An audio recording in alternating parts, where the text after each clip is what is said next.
қазған тас баласы табылмайтын қансырап қалған кең дала. Алғырдан су іздеп, құдық қазуды адай кәсіп қылған қара шәулетіне берімді түге көр.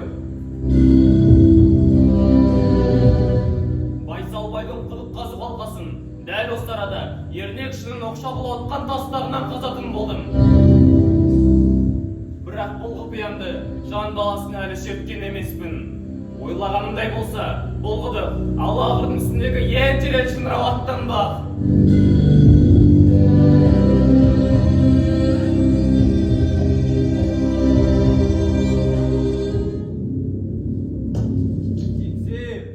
Бақыт қуған адамның тапқан бақытынан жоғалтқан бақыты көп болса керек. Есіңде ме? Дәшат ағаның үйіндегі бақыт шуағы.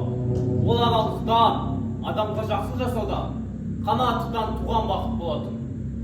Есіңді жи, есіңді осқа қоймай. Қызғаншақтан аулақ бол.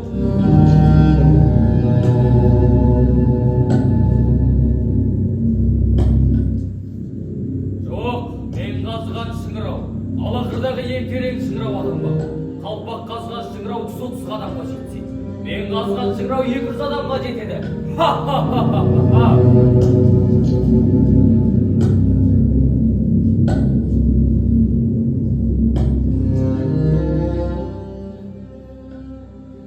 Еңсеп бойындағы қалпақ қазғанды көргенде бүйіріңе шаншу оқ қадалған, ақылыңды тандырған. Маған әлі Сағынбайды, Төкенбайды барлығым жалынатын болады. Сонда ғана да бақыттан, даңқтан, дәулетке болады.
Басты кейіпкеріміз Еңсептің өмір бойы тер төгіп, жемісін көру сәтінде көре алмаушылық пен бәсекелестік.